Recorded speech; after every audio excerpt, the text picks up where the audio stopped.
গভীর কোনো ষড়যন্ত্রে লিপ্ত হয়েছে, আর সেই কার্যসিদ্ধি করতে সে খুব ব্যস্ত রয়েছে রাত দিন। যখন তখন প্রাসাদ থেকে বাইরে যাচ্ছে, সকালে বা দিনে, যখন ইচ্ছা তখন।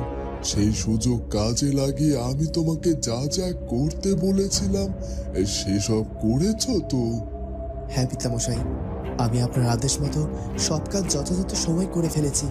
আমার কাছে এখন একটি মুহূর্তেরও অনেক মূল্য, তাই আমি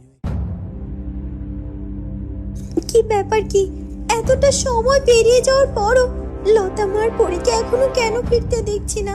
ওরা কি রাজপুত্র? চলো, ওনাকে আমরা সাহায্য করি, চলো। রাজপ্রাসাদের অলিন্দ ভোর হওয়ার ঠিক আগ মুহূর্ত রানী মধুবালা উন্মাদের মতো হাত দিয়ে বসেছিল, আর সেই মুহূর্তে আপনি আমাদের এত বড় উপকার করলেন। এটা তো আমরা আপনার এই উপকারটা আমরা কোনোদিনও ভুলবো না। আরে নারা, তন্ত্রমাতার কুটিরের বাইরে দূরের একটি গাছের পেছনে লুকিয়ে ছিল রাজেশ। সে দেখল রানী মধুবালা তন্ত্রমাতার কাছ থেকে একটা শিকড় হাতে নিয়ে বেরিয়ে আসছে। দ্রুত চলো জেসমিন, আজ রাতের মধ্যে রাজপুত্রকে শিকড় স্পর্শ করাতে হবে। তারপর দেখবে কেমন করে রাজপুত্র নিজের হাতে নিজের সর্বনাশ ডেকে আনে। এ কি, রানীর হাতে ওটা আমি কি দেখতে পাচ্ছি? মন্ত্রপুত কোনো গাছের শিকড়? ওই তন্ত্রমাতার কাছ থেকে মন্ত্রপুত এক শিকড় নিয়ে বেরিয়েছে মহারানী আর রাজকন্যা।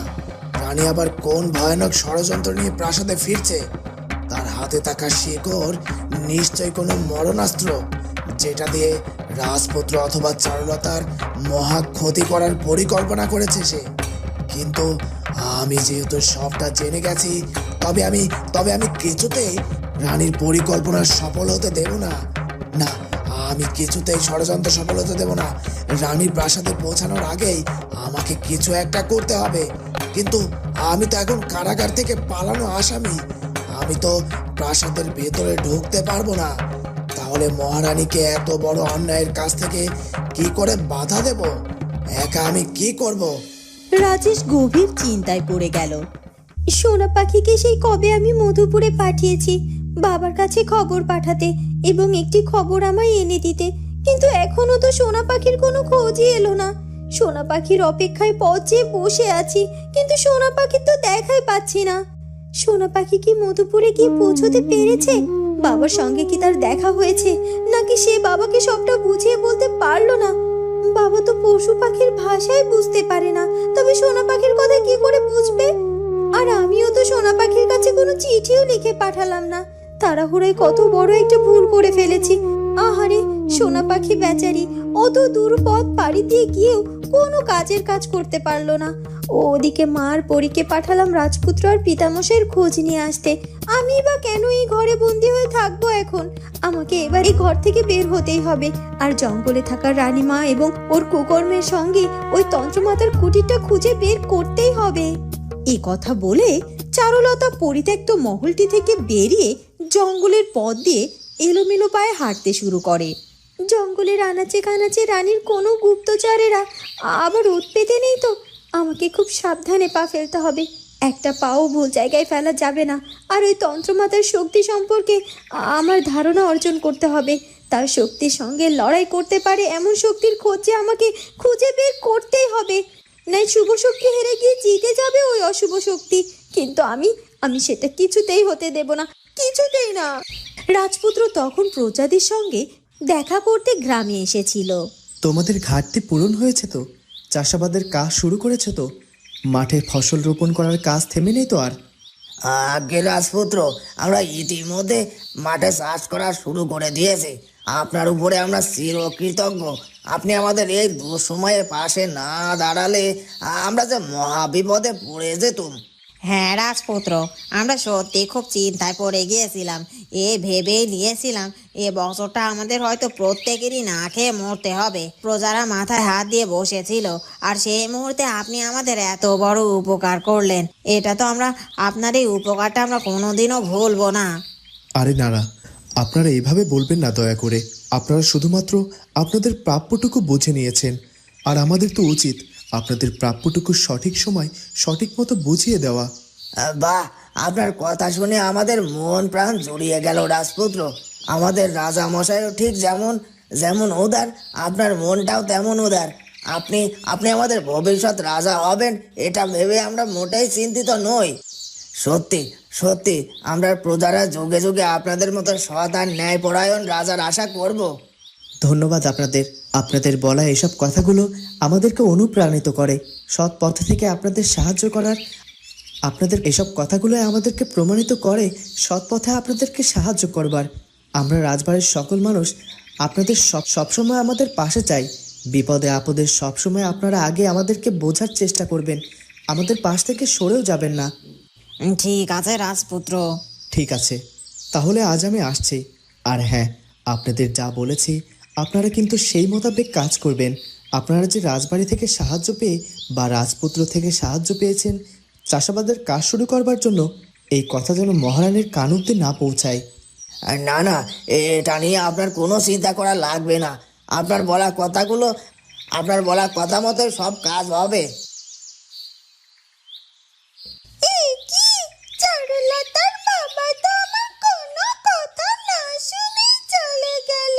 সে তো আমাকে ঠিক মতো চিনতেই পারলো না। মনে হচ্ছে উনি অনেক জরুরি কাজে গিয়েছে।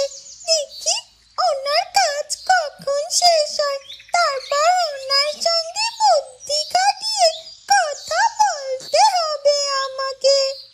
চারুলতার বাবা গ্রামের লোকজনদের সঙ্গে ভালো মন্দ আলাপচারিতা করতে থাকে। যেহেতু আমি এখন এই গায়ের মোড়ল আর তোমাদের পছন্দতেই আমি এই গায়ের মোড়ল হয়েছি, আমি আশা করব তোমাদের সুখ দুঃখের যে কোনো বিষয়ে তোমরা যখন তখন আমার সঙ্গে আলাপ করতে পারো। এই বিষয়ে কোনো সংকোচ করো না যেন।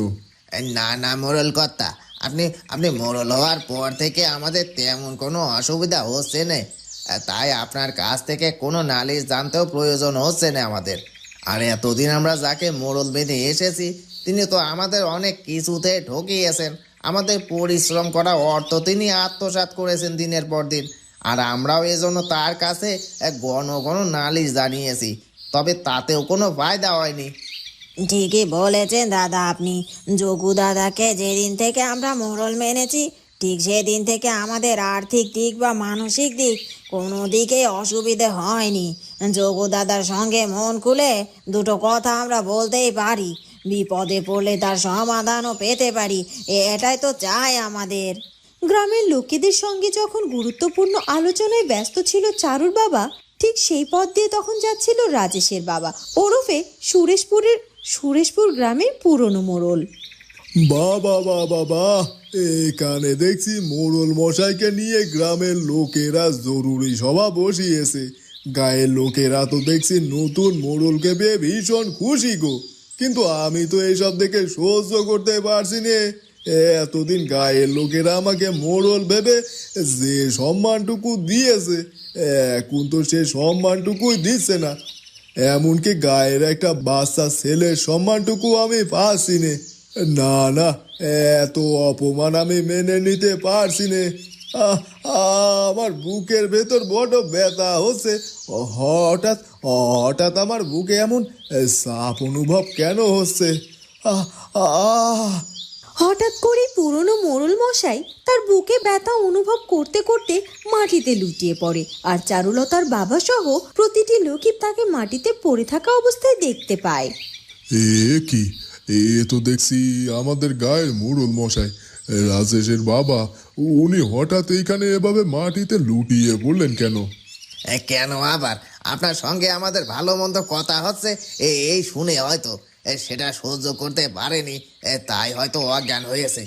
বাজে লোক একটা, ওনাকে দেখলে গা পিছু জ্বলে যায় আমার। এইভাবে বলছো কেন? একটা মানুষ অসুস্থ হয়ে পড়েছে, তাকে এখন আমাদের সাহায্য করা উচিত। না মানে আসলে মানুষ তার কর্মের ফল হয়তো এক জীবনে পেয়ে যায়, তাই তো আমরা এমন কথা বলছি। তিনি অসুস্থ হয়ে যাওয়ার পরও বুঝেছে তো। তাহলে ভাবুন তিনি কেমন কর্ম করেছেন গোটা জীবনে। খারাপ লোক যতই বিপদে পড়ুক তার পাশে কেউ থাকতে চায় না। না না, এভাবে বলতে নেই। তোমাদের এটা ভুল ধারণা। মানুষ যেমনই হোক না কেন, বিপদে আপদে সব সময় চেষ্টা করা উচিত তার পাশে থাকার। চলো ওনাকে আমরা সাহায্য করি, চলো। রাজপ্রাসাদের অলিন্দ ভোর হওয়ার ঠিক আগ মুহূর্ত। রানী মধুবালা উন্মাদের মতো রাজপুত্রের কক্ষ থেকে রাজার কক্ষ পর্যন্ত সব জায়গায় অরুণকে খুঁজছেন, কিন্তু কোথাও তার দেখা নেই। তার হাতে তখনও তন্ত্রমাতার সেই মন্ত্রপুত শিকড়। কোথায় গেল রাজপুত্র? সারা রাত ধরে তাকে খুঁজে পেলাম না। আজকের রাত পেরোলেই তো সব শেষ। মহারাজের মোহ কাটার আগেই রাজপুত্রকে বশে আনতে হবে। আজকে রাতের মধ্যেই চা করার করতে হবে। খোঁজো খোঁজো, সকলে রাজপুত্র অরুণকে তন্ন তন্ন করে খোঁজো। পিসিমা, নিশ্চয়ই কোথাও লুকিয়ে আছে রাজকুমার। এখন কি করা যায় বলো তো? এদিকে যে ভোর হয়ে এলো। অরুণের শরীরে তুমি কি করে শিকড়টির ছোঁয়া লাগাবে? অরুণের খোঁজ পাওয়া ছাড়া তা কোনোভাবেই কি সম্ভব নয়। সম্ভব। সোজা ভাবে যে কাজ না হয় সে কাজ বাঁকা ভাবে করতে হবে। রাজপুত্র অরুণকে না পেলেও সে প্রতিনিয়ত স্পর্শ করে এমন একটি কিছুর ওপরে রেখে দিতে হবে এই মন্ত্রপুত শিকড়টি, আর সেটি ছুঁতে গেলেই সে শিকড়টির সাথে আপনা আপনি রাজপুত্র অরুণের হাতের স্পর্শ লেগে যাবে। চলো জেসমিন, এখন আমরা জলদি সেরকম একটা জিনিস খুঁজে বের করি। এরপর রানী দ্রুত রাজপুত্রের কক্ষের এদিক ওদিকে চোখ বোলাতে লাগে। তারপর সেই টেবিলের উপর অরুণের তলোয়ারটি দেখতে পায় এবং সে এগিয়ে গিয়ে সেই শিকড়টি তলোয়ারের উপর রেখে দেয়। বাহ পিসিমা, তোমার তো দেখছি দারুণ বুদ্ধি। এরকম পরিকল্পনা আমার মাথাতেও আসেনি। তোমার কাছ থেকে দেখছি অনেক কিছুই শিখতে হবে। এবার যদি অরুণকে স্পর্শ করানো না যায় তবে তার স্পর্শ করা জিনিসের শিকড় স্পর্শ করানোই যথেষ্ট। অরুণ যখন এই তলোয়ারটি আবার ধরবে তখন এই শিকড়ের জাদু তাকে প্রভাবিত করবে। এবার তুমি শেষ হবেই চারুলতা। রাজপুত্র তোমার সঙ্গে এমন ব্যবহার করবে যে তুমি মানসিকভাবে ভেঙে পড়বে, আর পূর্ণিমার রাতে তোমার সব শক্তি কেড়ে নেবে তন্ত্রমাতা। এরপর রানী শিকড়টি টেবিলে তলোয়ারের উপর রেখে সে কক্ষ থেকে বেরিয়ে এলো, সাথে রাজকন্যা জেসমিনও। ময়না, এসেছো তুমি বাজারে? এই দেখো তো কেমন সাজিয়েছি ফুচকার দোকানটা। না এসে কি করতাম বলো তো? এই ফুচকার ব্যবসাটা তো আমাদের দুজনের, তাই সমান তালে আমাদের দুজনকে কাজ করতে হবে। তোমাকে একা কষ্ট করতে দিতে পারি না আমি। আর দোকানটিও খুব সুন্দর হয়েছে ক্যাবলা। কিন্তু যাই বলো ময়না, দোকানটি খুব ছোট হয়ে গেছে। বাজারের এক কোণায় আমরা এই দোকানটি দিতে পেরেছি, এটাই তো অনেক। ছোট থেকেই তো ধীরে ধীরে বড় হতে হয় ক্যাবলা। এক লাফে তো আর তাল গাছের মাথায় ওঠা যায় না, তাই না? আমাদের এই ছোট্ট দোকান থেকে শুরু করা ব্যবসাটা একসময় অনেক বড় হবে, দেখে নিও তুমি। পরিশ্রম আর সততা কখনো বিফলে যায় না ক্যাবলা। ঠিক কথা বলেছো তুমি ময়না। বেশ, এবার এসো তো দ্রুত ফুচকা বানানো শুরু করি। এরপর থেকে একে একে খদ্দের চলে এলে ফুচকা বানিয়ে দিয়ে ছাড়তে পারবো না। হ্যাঁ ক্যাবলা, দিচ্ছি। এক্ষুনি আমি ফুচকা বানানো শুরু করে দিচ্ছি। ওদিকে লতার পরি পাখির রূপ ধারণ করে পুরো রাজপ্রাসাদের রাজপুত্রের খোঁজ করে। তার দেখা না পাওয়ায় তারা প্রাসাদের বাইরে বেরিয়ে আসে এবং মানুষ রূপ ধারণ করে। কি ব্যাপার কি বলো তো পরি? গোটা রাজপ্রাসাদের রাজপুত্রের কোনো খোঁজ পেলাম না কেন আমরা? হ্যাঁ, আমিও তো তাই ভাবছি লতা। রাজপুত্র কোথায় গেল? চারুলতা তো আমাদের রাজপুত্রকে আর মহারাজের খোঁজ নিতেই পাঠিয়েছিল। মহারাজের খবরটা তো পেয়েছি, তিনি তার কক্ষেই বিশ্রাম করছেন এবং ভালো আছেন, কিন্তু আমরা তো এখনো রাজপুত্রের খোঁজ পাইনি। রাজপুত্রের আবার কোনো বিপদ হলো না তো? বিপদ? না, আর বিপদের কথা মুখেও এনো না পড়ি। একটার পর একটা বিপদ লেগেই আছে যেন আমার চারুর জীবনে। আমি চাই না ওর জীবনে আর কোনো বিপদ আসুক। ওর স্বামী রাজপুত্র অরুণের সঙ্গে সুখে শান্তিতে সংসার করুক, এটুকুই দেখতে চাই আমি। সেটা তো আমিও চাই, কিন্তু এই মুহূর্তে অরুণের খোঁজ আমরা কোথায় গেলে পাবো বলো তো? আর চারুলতাকে বা ফিরে গিয়ে কি জবাব দেব? কোথায় গেল রাজপুত্র অরুণ? কি ব্যাপার কি? এতটা সময় পেরিয়ে যাওয়ার পরও লতা মার পরীকে এখনো কেন ফিরতে দেখছি না? ওরা কি রাজপুত্র আর পিতামশাইয়ের খোঁজ নিতে পারেনি, নাকি অন্য কোনো কাজে আটকে গেছে?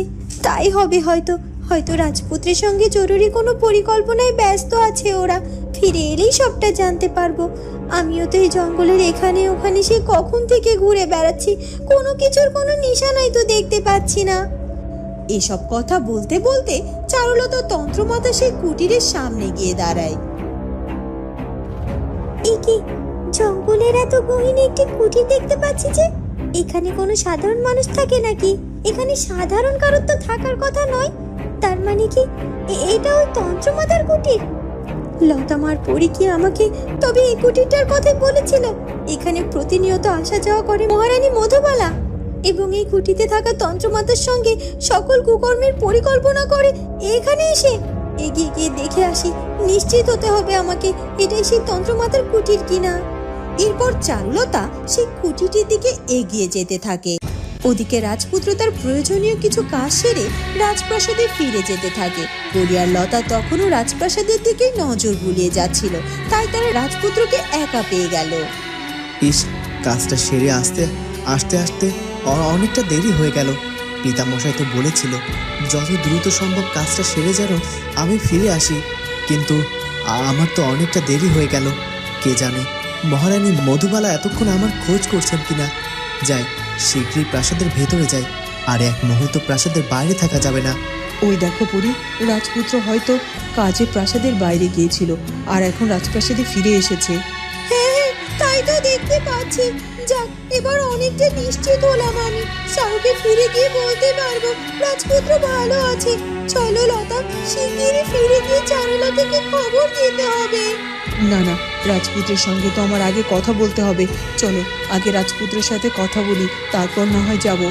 বন্ধুরা, কি হতে চলেছে এরপর সেটা জানবো আমরা চারুলতা গল্পের পরবর্তী পর্বে। আর আমাদের আজকের পর্বটি ভালো লাগলে অবশ্যই আমাদের চ্যানেলটিকে সাবস্ক্রাইব করে দিও। দেখা হবে নতুন পর্বে। ধন্যবাদ।